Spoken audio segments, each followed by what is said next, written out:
안녕하십니까? 특정하는 학생들의 얼굴은 안 보이고 듣는 여러분들의 얼굴은 제가 자세히 볼 수 있었습니다. 어느 특창보다도 이렇게 진지하게 특창을 듣는 성도님들을 본 기억이 없는 것 같습니다. 학부모님들은 말할 것도 없지만 온 성도들이 정말 잘해서인지 아니면 그 자녀들이 너무 사랑스러워서인지 정말 진지하게 특창을 들으시네요. 감사합니다. 제 설교도 진지하게 들어주시면 좋겠습니다. 네. 왜 장로님 또 설교하시냐고 누가 그러시더라고요. 네. 우리 목사님이 어떻게 한꺼번에 두 번 짜놔서 그렇습니다. 네. 우리 영국의 유명한 설교자 찰스 스펠전은 이런 말을 했어요. 사람들은 당신의 설교를 듣기 전에 당신의 삶을 읽는다. 오늘 우리 말씀의 주제는 삶의 중심에 계신 예수님이라는 제목을 한번 정해 보았습니다. 우리 다 함께, 이게 진행이 안 되는데요.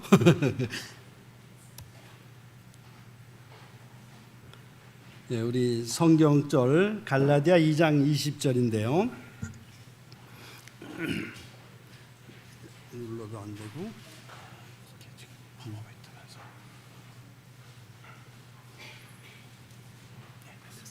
네. 자, 우리 갈라디아 2장 20절 다 함께 읽어 보시겠습니다. 시작. 내가 그리스도와 함께 십자가에 못 박혔나니 그런즉 이제는 내가 사는 것이 아니요 오직 내 안에 그리스도께서 사시는 것이라.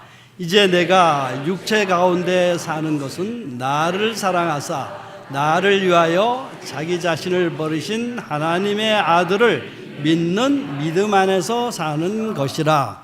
아멘. 제가 오늘 간절히 기다리던 한 분이 계셨습니다.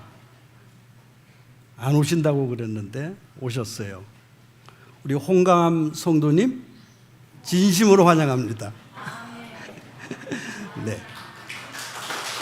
우리 이제 오늘 오후에 가서 함께 계엄 예배도 드릴 것이고, 또 제가 어저께도 거기를 방문하면서 제가 느낀 것 중에 하나가,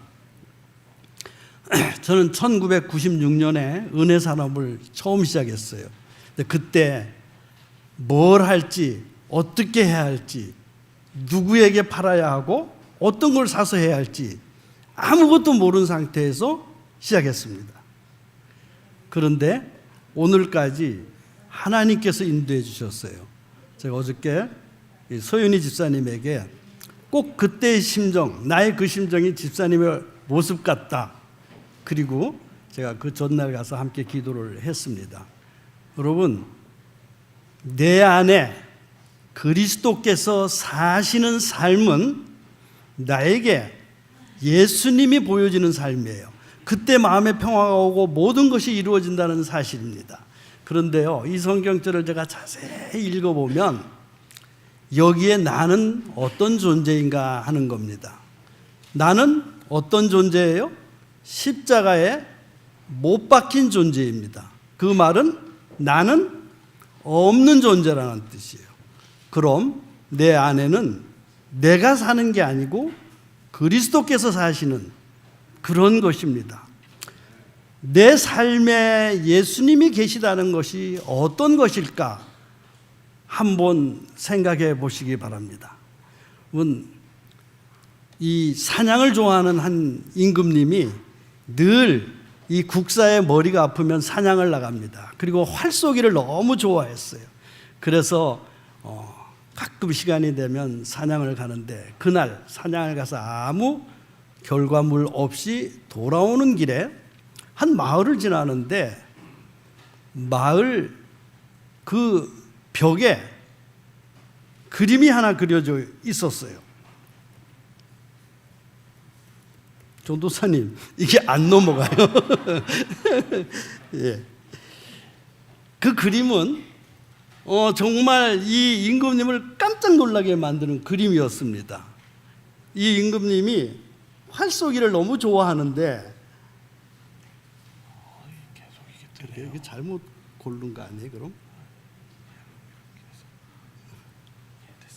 될까요? 이제는? 네, 알겠습니다. 죄송합니다. 아직 잘 몰라서 그래요.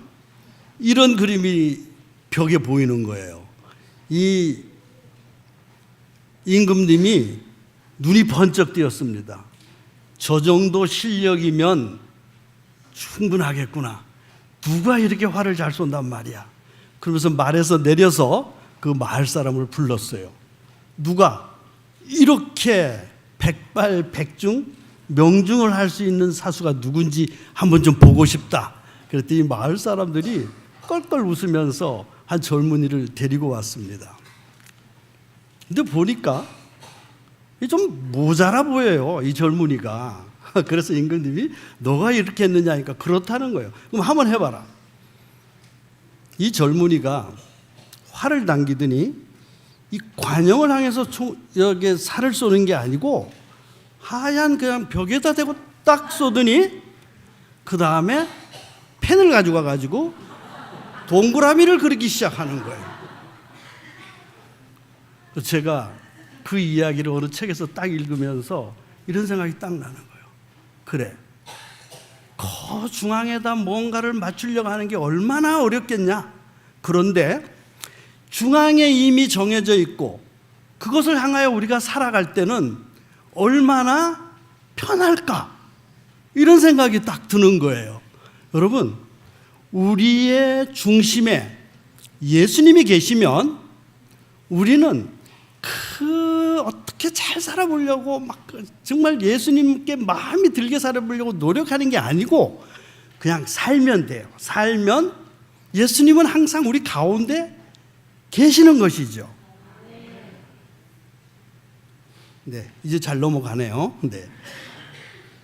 산흥중앙교회의 중심에 예수님이 계시다고 믿습니까? 안 믿는 분이 더 많은 것 같기도 하네요. 70주년을 인도하신 하나님께서 산흥교회 중심에 계실까요? 계십니다. 제가요, 보았어요. 산흥교회가 70년이 되었는데 제가 1989년에 산흥교회를 왔습니다. 그러니까 산흥교회가 시작한 지 33년이 되는 해에 온 거죠. 그러면 나머지는 몇 해죠? 37년이죠. 제가 37년 동안 산흥교회에 있으면서 산흥중앙교회에 계신 예수님을 보았어요. 정말 놀랐습니다. 우리가 처음 이 교회를 마련하기 위해서 땅을 준비해야 되는데 땅이 없었어요. 우리가 이제 먼저 살던 그 작은 교회는 팔았고 이제 땅을 사서 교회를 지어야 되는데 아무리 찾아봐도 없어요. 그래서 너무 조급해서 우리 조그만 거라도 사자 하고 88평 노아 쇼핑 뒤에 있는 땅을 하나 샀습니다. 2층 건물이 있는데 제가 볼 때는 저기는 우리 산흥중앙교회 자리가 아니에요, 앞만 봐도. 그래서 안 됩니다. 우리 산흥교회 미래를 위해서 다시 한번 생각합시다 하고 그걸 도로 팔았습니다. 그리고 한 해가 지났어요. 1990년 1월 첫 안식일 되기 전 금요일 날 1월 5일이었습니다. 갑자기 어떤 분이 교회를 짓는다면 땅을 팔겠다. 그날 진눈깨비가 막 내리는 날인데 우리 여기 계신 몇 분들하고 잠실까지 가서 이 땅이 바로 이 자리를 하나님이 우리에게 사게 해 주셨습니다. 예수님이 계신 거 맞나요? 맞아요. 그 다음에 그 과정은 제가 다 설명하기 어렵지만 우리가 여기 작은 교회를 짓고 다시 또 이 큰 교회를 짓고 그 과정 제가 좀 빨리 마치기 위해서 다 설명 안 하지만 그 모든 가정마다 예수님이 사는 교회를 인도하신다는 확신을 가지게 되었습니다. 여러분, 예수님은 사는 중앙교회의 중심에 계십니다. 아주 확실해요. 그래서 저는 이 예수님을 내 삶의 중심에 모시는 삶이 얼마나 중요한지를 함께 좀 말씀드리고 싶습니다. 여러분, 예수님 이 얼굴 딱 보면 생각나시나요? 어떤 생각이 드세요? 근데 죄송한데요, 저는 장로가 됐고 정말 70년 이상 신앙을 했지만 이 사진을 보는 순간 예수님 하면서 내 마음에 와서 이게 닿지가 않아요. 좀 죄송스러워요. 왜냐하면 정말 예수님이 이러실까? 아니거든요. 이 사진은 이거 그린 지 얼마 안 되는 사진이에요. 제가 이름 연도 다 있는데 다 설명 안 할게요. 근데 이 그림이 5억 장 이상 인쇄가 됐습니다. 전 세계 많은 사람들이 이 그림을 보면서 예수님을 생각하는 거예요. 그런데요, 제가 이 사진을 아무리 봐도 정말 마음에 와서 싹 예수님이 안 닿는데 왜 그럴까? 이렇게 생각을 하면서 다른 사진 하나 보내드릴게요. 어저께 이 사진을 이걸 편집하면서 이수경 집사님이 이 사람은 누군지 모르지만 하면서 이야기를 하셨습니다. 이 누군지 모르신 분이 참 여기 많으실 거예요. 그런데 저는 이 사진만 딱 보면 막 가슴이 뭉클해지는 거예요. 막 그리워지고 보고 싶어지고 너무 좋은 거예요. 이분이 누구신지 아세요? 아무도 모르시는군요. 1950년대 저희 아버님이십니다. 30대였어요. 저보다도 훨씬 젊었으니까 여러분이 모를 리가 맞죠. 근데 저희 아버님이 그 시대에도 말이에요, 여기 사진을 자세히 보면 이렇게 빨간 칼라처럼 만들어 놨어요. 이게 칼라 사진이 있을 때가 아닌데 본인이 이렇게 만들어서 이렇게 하여간 했던 사진을 제가 아직도 가지고 있습니다. 근데 이 사진을 보는 순간 나는 어떤 생각이 드냐 하면 막 가슴이 막 뭉클해지는 거예요. 왜 그럴까? 예수님 사진을 보면서 내가 그런 마음이 안 드는데 이 사진은 왜 그럴까? 왜 그럴 것 같습니까? 정말 이분은, 저희 아버님은 저랑 정말 밀접하게 일생을 사셨어요. 저는 아버님께 너 왜 이래? 라는 말을 한 번도 들어본 적이 없습니다. 저희 형님은 고집이 좀 세고 자기 자제로 많이 한 분이어서 한 번은 아주 울타리하는 큰 이 뭉치를 들고 저희 형님을 기다리던 아버지였어요. 그런 아버지인데 저에게는 유난 하여간 평생 동안 왜 그럴까 생각해 보니까 정말 나와 아버지는 친밀한 관계로 일생을 사셨던 거예요. 우리 교회가 새로 여기에 땅을 사고 교회를 지으려고 조립식 건물이라도 짓자 하고 허가를 받으려고 했는데 허가가 안 나는 겁니다. 왜 안 나는지 아세요? 이 땅이 맹지라는 거예요. 길이 없다는 거예요. 그래가지고 허가를 낼 수가 없다는 거예요. 이런 막막한 상황이었습니다. 그때 저희 아버님께 제가 물어봤어요. 아버지 이거 이때 어떻게 해야 돼요? 우리 건물 지어야 되는데. 저희 아버님도 교회를 지은 경험도 있고 하기 때문에 물어봤어요. 여러 가지로 얘기를 해주시고 이렇게 하셨습니다. 근데 허가가 우리가 생각하기는 빨리 허가가 나고 우리는 조립식으로 지면 한 달 내로 지을 수 있을 거다라고 생각했는데 영 허가가 안 나는 거예요. 그래서 그럴 즈음에 1월 달에 땅을 사고 계약을 했는데도 3월이 지나고 4월이 되었어요. 근데 저희 아버님이 갑자기 4월 9일 날 정말 병원에 입원한 지 하루 만에 돌아가셨어요. 그래서 깜짝 놀랐어요. 이제 큰일 났다. 이거 교회 지어야 되는데 이거 내가 아빠한테 이거 물어봐야 되는데. 근데 참 하나님은 우리를 이렇게 사랑해 주시는 분이. 제 아버님 보내고 정말 이제 마음속에 아버지를 그리워하는 그거보다는 이 교회가 빨리 지어져야 되는데 이게 더 큰 마음으로 가득 차는 거예요.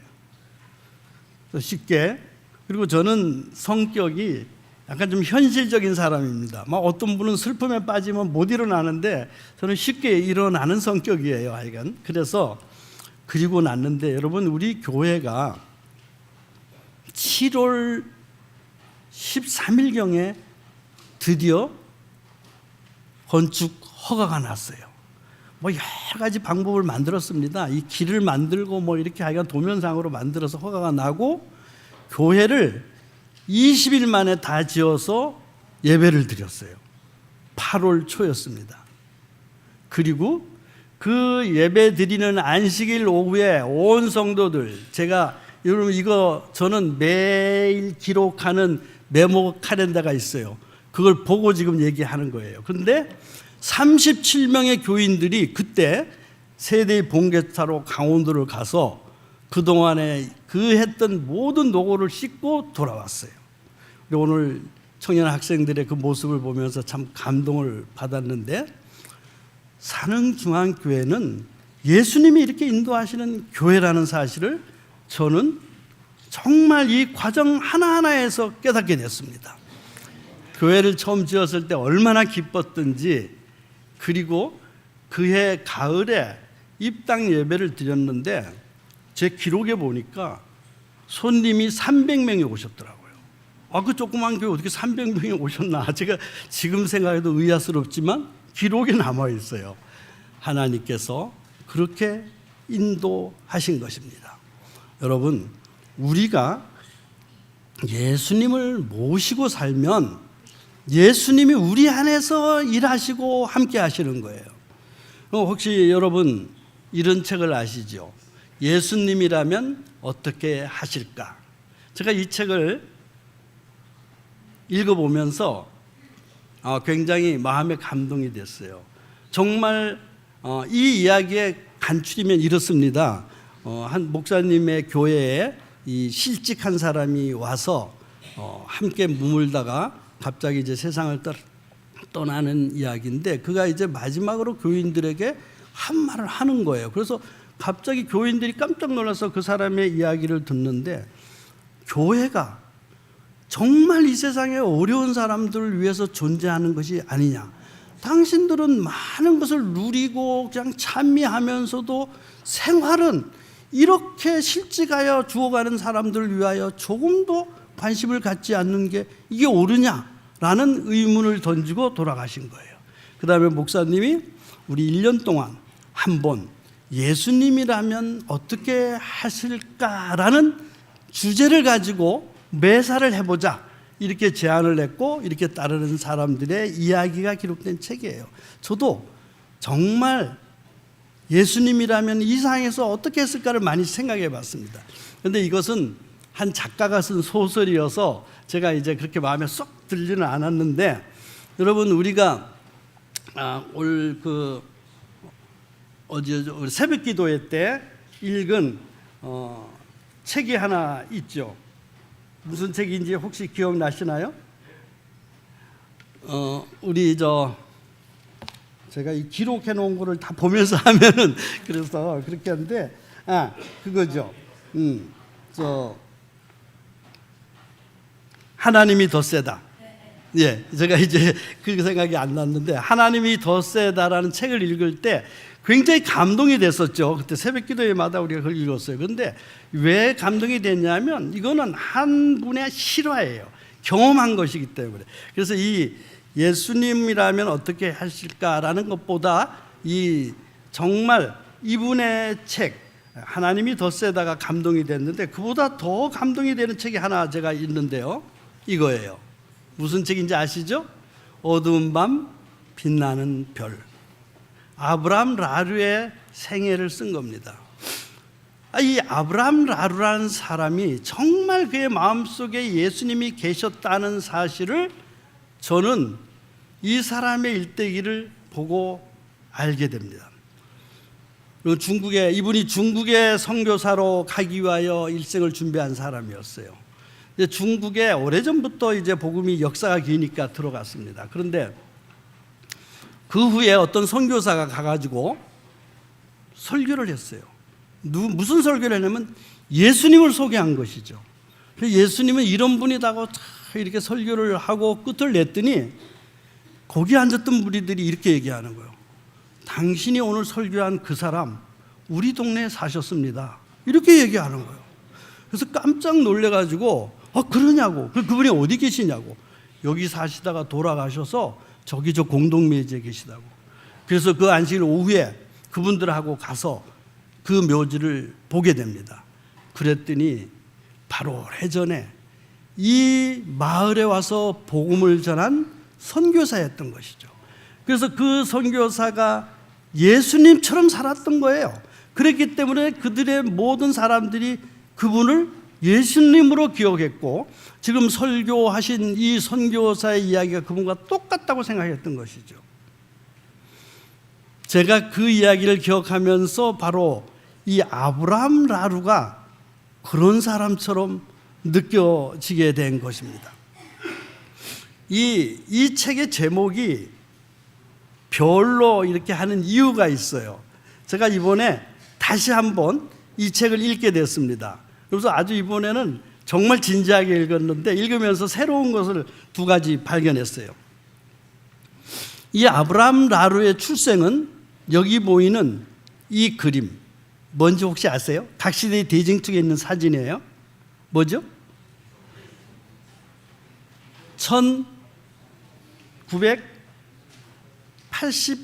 1933년 11월 있었던 유성우, 그러니까 별이 떨어지는 그 사건입니다. 근데 이 사건이 있을 때 이 아브라함 라루는요 1822년에 출생합니다. 그리고 11살 1833년에 별이 떨어지는 이것을 경험하게 돼요. 여러분 이 가로에 1827이라고 써놓은 게 뭔지 혹시 모르시겠죠? 이게 바로 엘렌 G 화이트 여사가 태어난 해입니다. 그러니까 아브라함 라루는 화이트 부인보다 5년 전에 태어났어요. 그런데 그가 시골에서 이 그림을 보게 됐고 이 사실을 깨닫게 되면서 별에 대한 관심이 아주 많아졌어요. 그 후에 그는 16살에 뱃사람이 됩니다. 그리고 항해사의 길을 가는데 여러분 옛날에 배는 어떻게 다녔는지 아세요? 지금까지 위성이 없을 때 다 별을 보고 다녔습니다. 그래서 이 사람이 더 별에 대한 관심이 많아지게 된 것이죠. 그렇게 50살이 되었는데 50살에 이분이 그 예수님을 발견하게 됩니다. 근데 발견하는 계기가 참 놀라운 것은 그가 16살에 항해사가 돼서 35년 동안 열심히 돈을 벌어가지고 샌프란시스코 근처에 어마어마한 건물들을 많이 사고 큰 사업을 시작했어요. 광산 사업이랑 해서 시작했는데 그가 이 중국의 홍콩 어느 항구에 도착해서 그의 생일 50회 생일을 스스로 자축하기 위하여 그곳에서 바로 자기 스스로 식사를 하기 전에 우체국에 들려서 편지를 확인하는데 큰 뭉치 책 서류와 한 개의 편지를 보게 됩니다. 그런데 그 서류가 뭐냐 하면 자기가 가지고 있는 그 소유가 다 화재로 인해서 불이 나서 사라졌다는 것이었고 그로 인해서 자기가 하던 모든 사업들이 다 문을 닫았다는 것이었어요. 그래서 사실 아브라함 라루는 그때 죽고 싶었습니다. 바다에 뛰어내리고 싶었어요. 그리고 마지막 편지 하나가 있었는데 그것은 자기의 친구가 이 하와이로 오라는 편지였습니다. 이곳에 오면 너는 항해사로서 앞으로 길이 있으니까 와라 하는 편지였어요. 그래서 많이 망설이다가 배를 타고 하와이로 갔어요. 그런데 갔더니 그 친구가 없는 거예요. 만날 수가 없었어요. 그리고 그는 어느 한 천마을로 된 집회에서 예수님에 대한 복음을 듣게 되고 회심하게 됩니다. 그리고 그는 그 후 60세에 선교사의 꿈을 꾸고 대총회에 찾아가서 나가 선교사가 되겠다라고 요청을 했지만 대총회에서는 허락하지 않았습니다. 왜냐하면 이미 60세에 그리고 아직 외국어를 하나도 할 수 없는 이 상태에서 도저히 안 된다고 선택해 주지 않았어요. 이는 스스로 자비랑 선교사가 되기로 하고 홍콩으로 건너가서 그가 81세 1903년에 세상을 떠나기까지 바로 홍콩에서 중국인들을 위하여 복음을 전하는 사람입니다. 그런데 바로 이 사람은 그 속에 예수님을 모신 다음부터 삶이 바뀌어온 것이죠. 그래서 그는 별을 볼 적마다 참 많은 교훈을 얻고, 제가 그러면서 이번에 성경에 나오는 별들의 이야기를 쭉 찾아봤어요. 그랬더니 이 책에서도 그런 이야기가 다 나옵니다. 아브라함이 하나님께서 하늘의 별을 보라 그러면서 너희 자손이 이와 같을 것을 약속합니다. 그렇게 이루어졌나요? 이루어졌습니다. 여러분은 다 지금 아브라함의 자손들이니까요. 그렇죠? 예, 우리는 다 바로 아브라함의 자손으로 하늘의 백성들이 된 것이죠. 바로 이것이 이루어졌고, 그 다음에 우리가 여러 가지 성경절들이 있는데 특별히 동방 박사가 예수님이 탄생한 것을 인도하는 그 대목을 아브라함 라루가 읽으면서 감동을 받습니다. 별에 대해서 너무 좋아합니다. 그리고 그가 이제 마지막에 별을 바라보면서 세상을 떠나는 그런 이야기가 나오는데, 바로 성경 다니엘 12장 12절, 여러분 다니엘의 역사를 아시죠? 그 예언들을 아시죠? 그런데 맨 마지막 장에서 이렇게 말합니다. 우리 함께 읽어볼까요? 시작. 지혜 있는 자는 궁창의 빛과 같이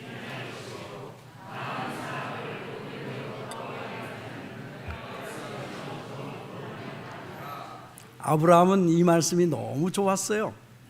여러분, 우리는 별과 같이 빛날 수 있다는 보증을 받게 된 것이죠. 어떻게 하면? 예수님을 모시고 살면 그렇게 될 수 있다는 사실을 깨닫게 된 것입니다. 우리의 삶 속에서 예수님을 모시고 살게 되면 어떤 사람이 될 것인가? 여기 제가 본 글에서는 이런 표현이 있어요. 예수님께서 내 삶의 중심에 계시면 사람들은 내 능력을 기억하는 것이 아니라 내 안에 계신 예수님을 보게 될 것이다. 그렇습니까? 아직도 얼마나 많은 사람들이 나라는 이 자신 때문에 얼마나 예수님을 우리 마음에 모신 것 같지만 그렇게 하지 못하고 사는 것입니다. 우리 어제 저녁에 우리 윤 장로님 주님의 영광을 위하여 사는 삶에 대한 말씀을 우리에게 주셨습니다. 제가 제 말씀을 이대로 그냥 전달해 주시는구나 이런 느낌을 받았어요. 지난 화요일에는 우리 전도사님이 아브라함 라루에 대한 이야기를 잠깐 해 주셨어요.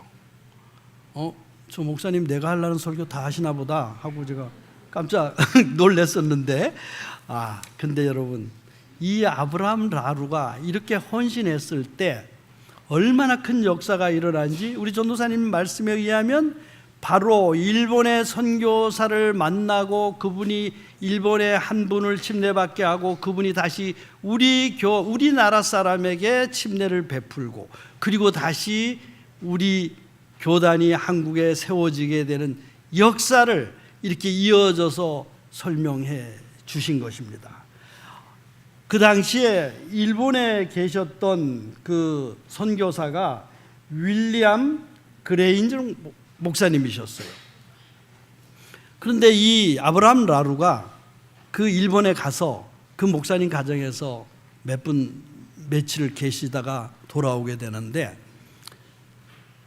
이 연세가 있는 이 아브라함 라루가 그 집에서 이 평안한 이 흔들 의자에 앉아서 쉼을 취하는 걸 보고 그의 아내가 홍콩으로 돌아갈 때 그 의자까지 같이 보내줬습니다.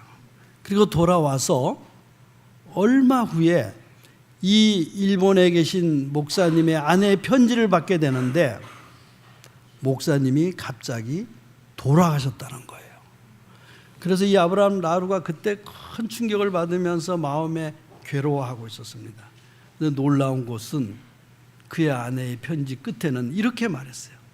나는 고국으로 돌아가지 아니하고 이 일본에서 끝까지 복음을 전하겠다. 이렇게 그 선교사의 아내가 글을 보냈습니다. 그래서 이 라루가 너무 마음이 편안해졌어요. 이 아브라함 라루가 이 홍콩에서 복음을 전하기 위하여 갈 때 하나님께서는요 그 길목마다 함께 해주셨습니다.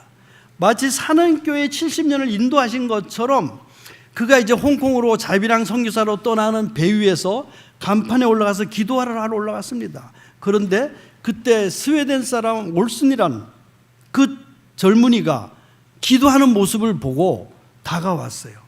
선생님, 제가 어릴 때 저희 어머니가 성경을 읽어주시면서 기도했는데 당신이 이렇게 하는 걸 보니까 그때가 생각나는데 나도 좀 같이 기도하고 말씀 보고 싶다고. 그래서 이렇게 사귀어졌는데요. 이분이 바로 홍콩에서 복음을 전할 때 같이 돌아가지 않냐고 함께 끝까지 해줍니다.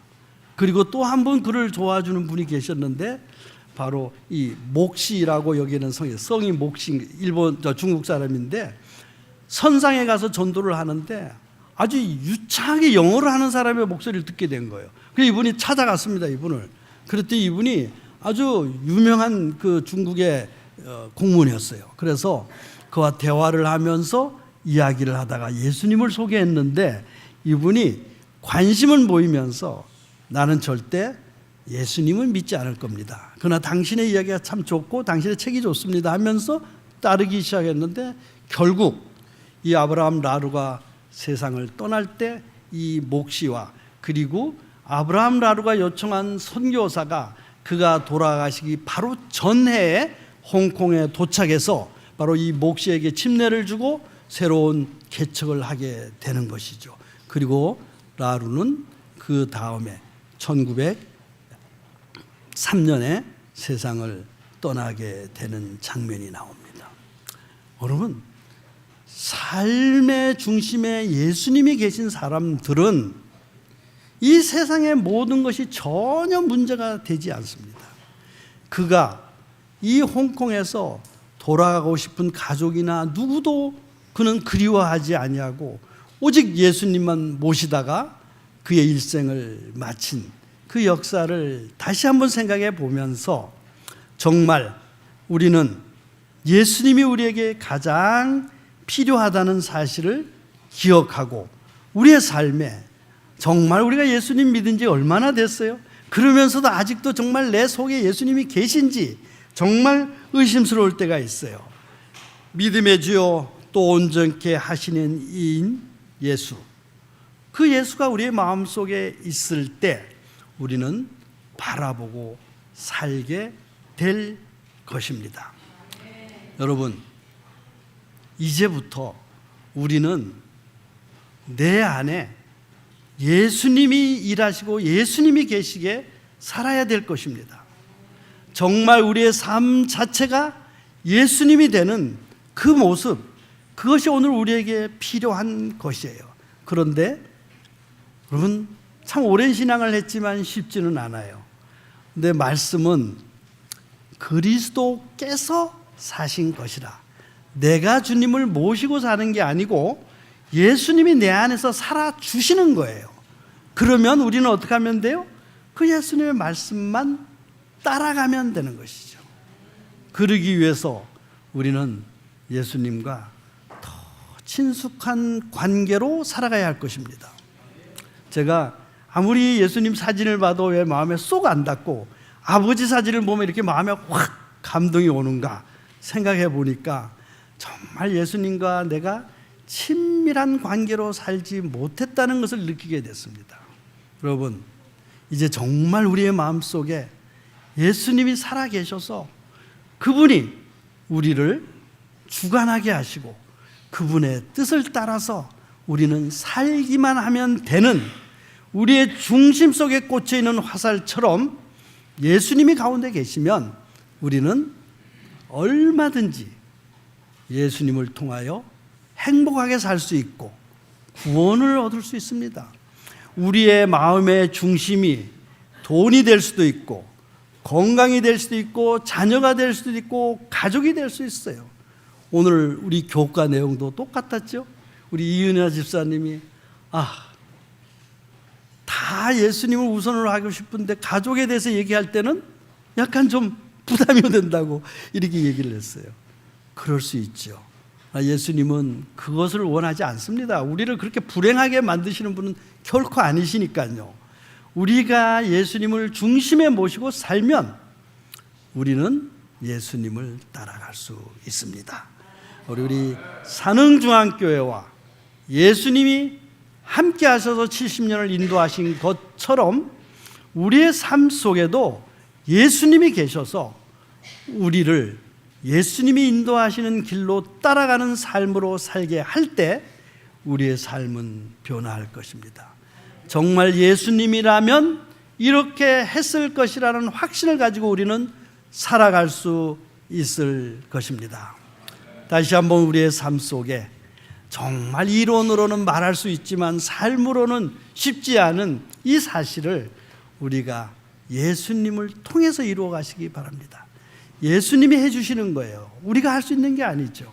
그래서 우리가 이제부터 70주년을 잘 마무리하는 과정에서부터 우리가 천국에 우리 모든 가족들이 하늘까지 가는 그 과정에 우리 하나님이 함께 계셔서 정말 예수님의 그 따뜻함을 우리의 삶 속에서 경험하시고 또 마음에 와닿는 그런 깊은 신앙을 우리가 함께 하시게 되시기를 간절히 바라면서 말씀을 마치겠습니다.